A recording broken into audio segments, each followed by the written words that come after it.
the test, you will be given 10 minutes to transfer your answers to an answer sheet. Now turn to Section 1. Section 1. You will hear a telephone conversation between a receptionist and a customer. First, you have some time to look at questions 1 to 8. Pause the recording for 30 seconds. You will see that there is an example that has been done for you.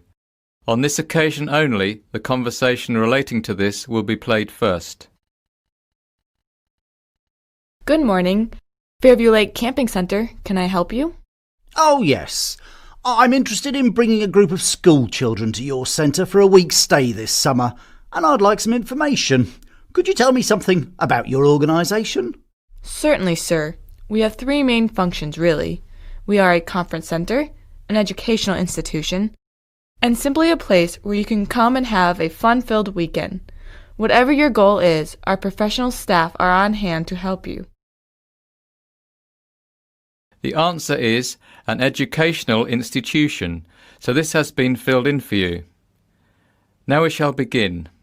You should answer the questions as you listen because you will not hear the recording a second time. Listen carefully and answer questions 1 to 8. Good morning. Fairview Lake Camping Center. Can I help you? Oh, yes. I'm interested in bringing a group of school children to your centre for a week's stay this summer, and I'd like some information. Could you tell me something about your organisation? Certainly, sir. We have 3 main functions, really. We are a conference centre, an educational institution, and simply a place where you can come and have a fun-filled weekend. Whatever your goal is, our professional staff are on hand to help you. I think we'd like to have an educational visit and some fun at the same time. I was thinking particularly of some of our children who have failed exams and need to retake them next year. I see. Well, we offer coaching in various subjects at most levels. You know, maths, sciences, geography, languages. We adjust the courses according to the needs of your pupils. As for the recreational side of the center, we offer sailing, windsurfing, volleyball, rowing, athletics, and quite a few other sports. Most children have never tried archery, so we offer courses in that too. It's very popular. That sounds good. I'll see if there is any interest. Where would the children stay? Well, we have the Birch unit that sleeps 8 people, and Greenback Row, which sleeps the same number. Cabins 1 through 3 each sleep 10 people. Cabins 5 and 6 sleep 12 people each. How many young people are you thinking of bringing? 22. 12 girls and 10 boys. Perfect. Then I suggest cabin 3 for the boys and cabin 5 for the girls. How long would you want to stay? Ah, yes, I remember. You said a week, didn't you, Mr. Bryson, Mike Bryson. Yes, that's right, a week. Good. Groups arrive on a Saturday evening and leave the following Sunday morning. That would be fine. Now, when are your courses? Tell me the dates that would suit you, and we'll see what we can do. The end of June would be perfect for us. End of June. Let me see. How about the week starting Sunday, June 24th? The week starting Sunday 30th is pretty much booked up. Yes, the 24th would suit us fine. Now, about prices. For 1 week, including lessons, food, accommodation, and all sporting activities, the cost would be £425 per child and £480 per adult. Could I have your school's telephone number, please, Mr. Bryson? Yes, certainly. It's 647-864. 647-864. And the code? 4304. Sorry, no, 1304. By the way, are you open in the winter? And if so, what do you offer sports-wise? Yes, we certainly are, Mr. Bryson, and we offer ice fishing, cross-country skiing, and animal tracking. It's actually very popular in the winter. Before you hear the rest of the conversation, you have some time to look at questions 9 and 10. Pause the recording for 30 seconds. Now listen and answer questions 9 and 10. Interesting. Perhaps I'll bring a group then too. Oh, I almost forgot to ask, what are the eating arrangements? We have an enormous amount of space for dining. We can divide the dining area into several separate rooms, if necessary.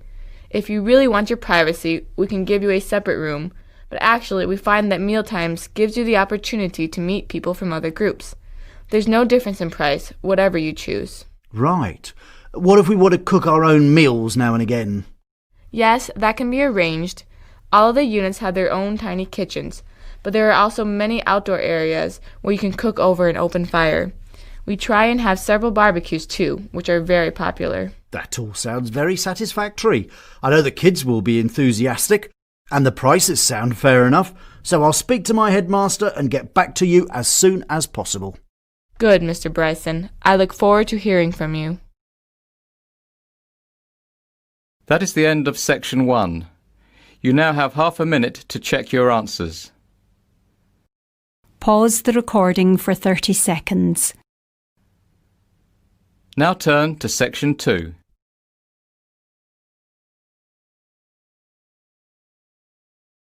Section 2. You will hear a staff member brief a group of mothers on the attractions at the Children's Grand Forest Play Centre.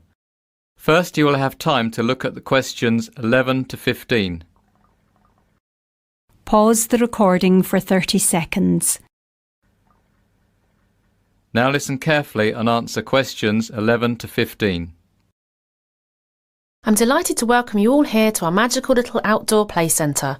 We feel very privileged and excited today to have our first customers here to attend the official opening. But before we let you, and more importantly your kids, get down to the business of enjoying themselves, I just wanted to make everyone familiar with the centre's main attractions. If you look at the map I've given you, let's start by following the entrance road straight through the centre to the attraction on the right of the bridge. That is the petting zoo, a lovely little area where children can spend time in the company of our very friendly farm animals. Continuing left past the bridge will take you to the toddler's play pool. Alternatively, taking a right at the petting zoo will bring you down to the bouncy castle and fairy palace. If I can draw your attention to the waterfall and frog pond, you'll notice that there are 2 attractions close by. Following the road that leads to a dead end takes you to Winter Wonderland. Here we use snow machines to create a magical world of winter delights. We think this will be a big favourite. On the other side of the map, just down from the fairy palace, there's another kind of wonderland, Waterworld. Waterworld is for the older kids, a place where they can have fun on the slides and tubes and play about in the water to their heart's content. Jumping back now to the other side of the map again, you'll see not so much an attraction as a service for you poor tired mums. This is the babysitting area. You can leave your little ones in the safe hands of our professional carers should you need a rest. The last attraction I have to show you then is the craft zone, which is on the right-hand side, down a little closer to the entrance to the Waterworld. Here the kiddies can learn how to make all sorts of beautiful things like shiny jewellery and sparkly cards. Before you hear the rest of the discussion, you have some time to look at questions 16 to 20.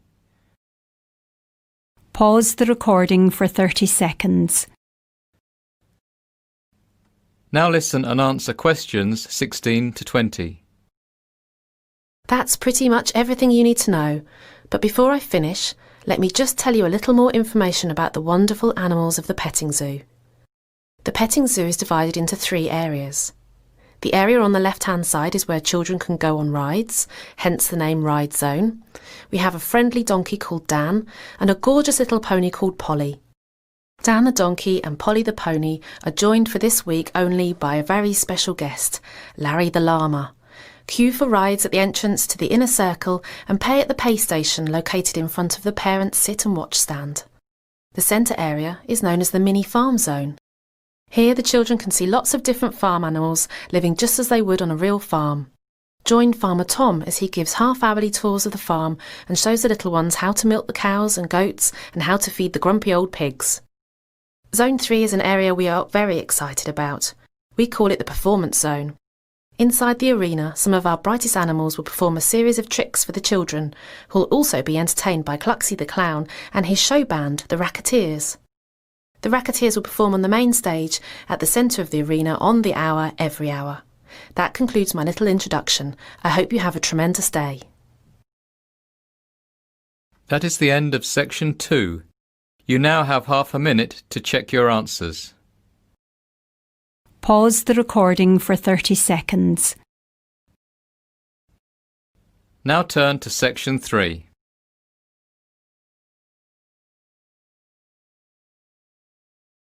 Section 3. You will hear a dialogue between a PE teacher and an administrator at a summer school. First, you have some time to look at questions 21 to 27. Pause the recording for 30 seconds. Now listen carefully and answer questions 21 to 27. Excuse me, I've come to inquire about your summer school courses. My name's Paddy Deans. Please call me Paddy. OK, Paddy, I'm at your disposal. Are you talking about concentrating on one subject, or do you want to study a number of different subjects? And are we talking about graduate studies or a preparation for graduate studies? We can also give you advice on a new career, but we're not in the field of business management or anything like that. No, nothing like that. I was more interested in your sports programmes. You see, I'm a PE teacher and I've just got a new post. There's no compulsion to do this, but I really want to improve on my teaching and coaching techniques, if you see what I mean. I believe you have an excellent swimming programme, for example. That's right. Most of our instructors reached international level. Our course is designed to enhance the technical aspects of stroke, training and the strategy for each participant. Technical instruction, stretching and dry land training, training principles and stroke development are integral parts of the programme. So it's for someone who's reached a good standard of swimming. Each athlete will be videotaped and receive a DVD with stroke analysis. That sounds just what I'm looking for. What will I need for the course?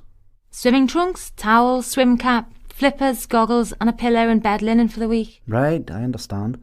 Now, would there be any chance of taking part in equestrian events? My new school is horse riding mad, and to be honest, I've never sat on a horse in my life, although I like horses. Well, you've come to the right place, Paddy, and naturally we can provide a horse for you. We have a very well-respected equestrian camp, and don't worry if you're a complete beginner. There are no end of other people in your shoes this year for some reason. What sort of thing would I do? Well, the beginners would start off with basic horsemanship. How to sit on a horse, how to make it obey simple instructions, you know. But don't worry, one of our instructors will have a long chat with you and define realistic goals. Are you interested in dressage, flat work or show jumping? To be honest, I haven't the faintest idea. That's fine. You can watch the experienced riders and try a bit of everything. I'm sure something will grab your fancy. Great. By the way, what's the enrolment deadline for all this? Well, we've just extended it by a week, so it's now May 2nd. Fine. Before you hear the rest of the conversation, you have some time to look at questions 28 to 30. Pause the recording for 30 seconds. Now listen and answer questions 28 to 30. You arrive on Sunday and leave after lunch on Thursday. The cost is £500. This covers room and board from dinner on the first day to lunch on the last, tuition, programme materials, evening recreational activities and use of one of our horses. So could I do the swimming course followed immediately by the equestrian course? Oh yes, they fit in quite nicely, one straight after the other. Now is there anything else, Paddy? Well, actually yes. Now that I'm here. In my new school, I'm having to teach girls for the first time in my life, and they're also big on rhythmic gymnastics. Now, although I've got lots of experience with Olympic gymnastics, I don't feel at all qualified to teach rhythmic. We do run a course in rhythmic gymnastics, but it's in September. Would you be able to come back? But I'll be back at school then. We've thought of that, and that's why it's a weekend course. 3 weekends to be exact. First 3 in September. Put me down for that one then. Any idea what the course involves? Well, I know you study the different events like hoop, ribbon, ball, Indian clubs and so on, and you take a dance course.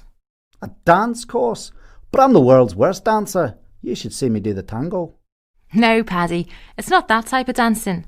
It's called educational dance and teaches you to be aware of your body and to interpret music. Very important if you want to teach rhythmic gymnastics. Well, I suppose I better try that too. All right, give me the details. That is the end of section 3. You now have half a minute to check your answers. Pause the recording for 30 seconds. Now turn to section 4.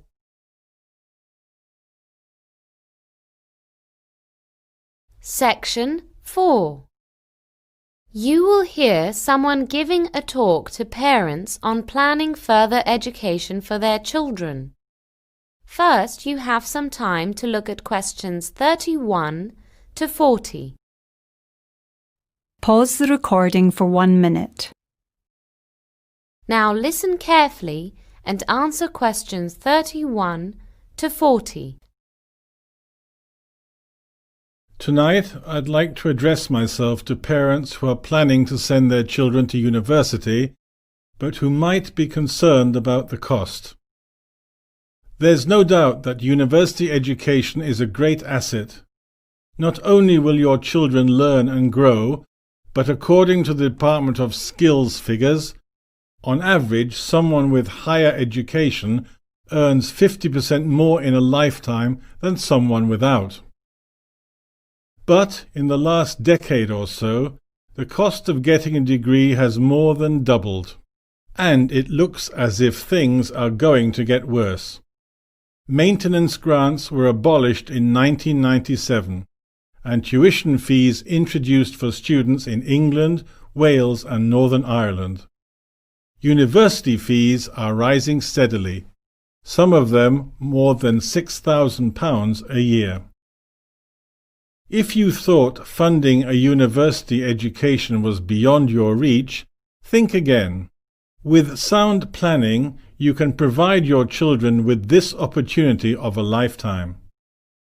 If you're a new parent, remember that the earlier you start saving, the less you have to pay every month and the greater your return. Money will give you flexibility about where your children study and the course they choose. But how should you invest? There's no simple answer, but there are a number of options. The National Union of Students estimates that the average undergraduate needs about £25,000 to finance 3 years at university. Based on these figures, it is projected that when someone is at university in 20 years' time, the cost will be approaching £40,000. But this is assuming that university fees will only increase with the rate of inflation. It could, of course, be more. Parents can save money by encouraging their children to study locally and live at home.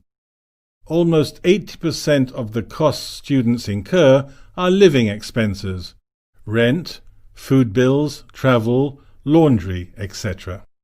If your child is already 13 years old and you haven't started to save yet, there is no time to waste. If the young person is interested in joining the armed forces, for example the Royal Air Force, he can get the RAF to sponsor him throughout university. Then he'll fly fighter jets and after that work in the public sector as a commercial pilot. Sponsorship from the armed forces is an option hundreds of students take every year. The RAF, for example, will sponsor students for at least £4,000 a year. But this involves a minimum service commitment for the RAF. It's at least 4 years. If your child likes the idea of engineering or law, he could consider a sandwich course. These normally involve a paid, year-long placement in the industry that he's studying, plus the normal time at university. You get experience in your chosen field, plus a year's salary. When your child is 16, You should start putting aside what you can, but there's no way you'll be able to fund a degree on savings alone. If your child is a gifted sportsman, you may be able to secure a sports scholarship. Scholarships and bursaries come in all sizes, are awarded for a variety of reasons, and may be a one-off or annual payments. You may be eligible to apply simply because of where you come from, or for a specific course you are attending. They are seldom advertised, and many go unclaimed every year. The Internet is a great way to start looking. There is a searchable database at www.studentmoney.org, and while you're at the computer, go to www.google.co.uk and type in some keywords. If you're a keen cricketer, for example, put in University Bursary Sport Cricket, for instance. Top of the results page is the University of Kent, which gives a £1,500 cricket bursary to talented players. If you haven't put any money aside, your teenager will almost certainly need to get a student loan. By far the best way for him or her to borrow. The maximum yearly loan is about £5,000. There are two reasons why the loan is so attractive. Firstly, the index-linked interest rate is very low, far lower than you'd get from the bank. Secondly, you don't have to start paying it back until you've left university and you start earning a decent salary. Now, a few more things to look at. That is the end of section 4. You now have half a minute to check your answers. Pause the recording for 30 seconds. That is the end of the listening test. In the IELTS test, you would now have 10 minutes to transfer your answers to the listening answer sheet.